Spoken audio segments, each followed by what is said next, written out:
Filigrana Política. Buenos días. Gracias, un saludo muy afectuoso a ti y a toda nuestra audiencia. Buen martes.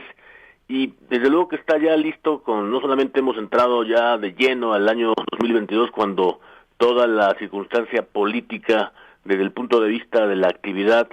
de la vida pública de nuestro país, está en Cámara de Diputados, en el Senado, y ya, digamos, la última palabra respecto de este proceso de la revocación de mandato está puesto todo en la mesa, porque vimos las dos posturas desde que formalmente comenzó el año, pero digamos todo el mes de enero fueron básicamente escarceos, y quizá lo único más espectacular fue la sentencia del Tribunal Electoral del Poder Judicial de la Federación, cuando le ordenó en una ocasión, digamos, ya muy especial a la propia Secretaría de Hacienda y Crédito Público, que hiciera una respuesta muy fundada y motivada para que el INE tuviera, digamos, todas las posibilidades de conocer cuáles van a ser los alcances de esta, puesta en escena que veremos desde el punto de vista ya de la política de la realidad, porque también vamos a ver los alcances de ese proceso que veremos el próximo 10 de abril, que eso sí ya es una cuestión consumada, una fecha en la que, por lo menos para los morelenses, muy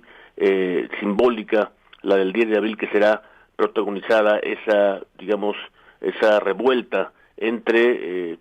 aliados y adversarios del López Obradorismo. Y creo que la parte principal está en esas dos posturas.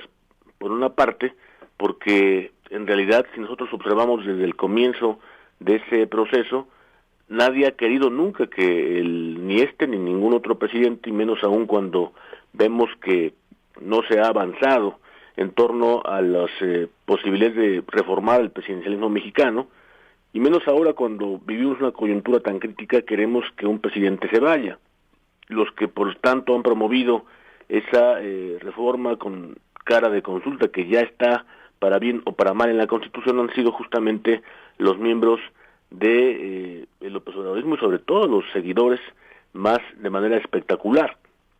Allí me parece que reside todo el proceso de la movilización que vimos cuando el presidente hizo uno de sus varias presentaciones públicas estelares en el Zócalo de la capital de la República Mexicana, para convocarlos y darles justamente el banderazo de salida hacia ese procedimiento. Yo creo que la parte que podemos ver en contra, si se puede ver así, es justo que el resto de la sociedad mexicana no es que esté necesariamente alineada en torno a que no pretende revocarlo, sino que básicamente se refiere a que todo el proceso de la insurrección ciudadana está en todo caso puesta en que se dedique justamente a la tarea de la gobernanza, a lo que llamamos la capacidad de gobernar, y que todos los conflictos se puedan alinear, eso sí, por la vía de las instituciones, por ejemplo los escándalos de corrupción que pueblan justamente toda su gestión pública y que han alcanzado unos niveles enormes respecto también de la economía estancada, como lo hemos podido ver, que no se veía de los fines de los años 70 respecto a la circunstancia de la seguridad social, el rubro de la pobreza y tantos temas que están ahora mismo protagonizando esa coyuntura crítica mexicana. Por tanto, me parece que lo que tenemos enfrente es un procedimiento que se resolverá desde el punto de vista de la mecánica constitucional. Eso sí tenemos que celebrarlo, porque tenemos esa arquitectura constitucional que hemos construido en 3 décadas y que ahora, digamos, el oficialismo pretende esa vuelta a la glorieta para convertirla precisamente otra vez en la Secretaría de Gobernación como la directora de las elecciones mexicanas.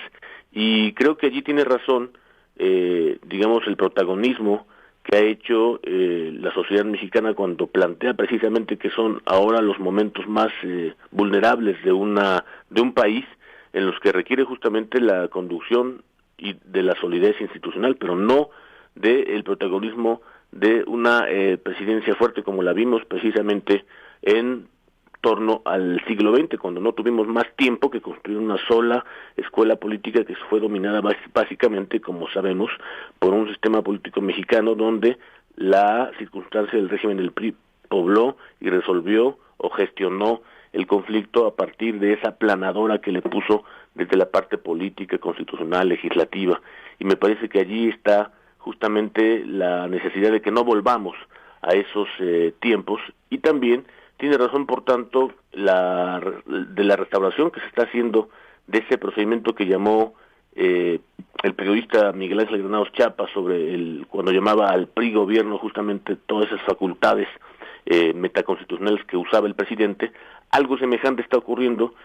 ahora mismo con el nombre de Morena Gobierno, en donde básicamente todos los apartados de la vida pública están dominados por el mismo personaje, que eso es lo que no pretendemos ahora. La gran pregunta es si la sociedad mexicana ahora sí verá por su propio, digamos, entendimiento y pondrá en principio a las normas en primer lugar por una vez en nuestra historia y dejar atrás a los personajes, Teodoro.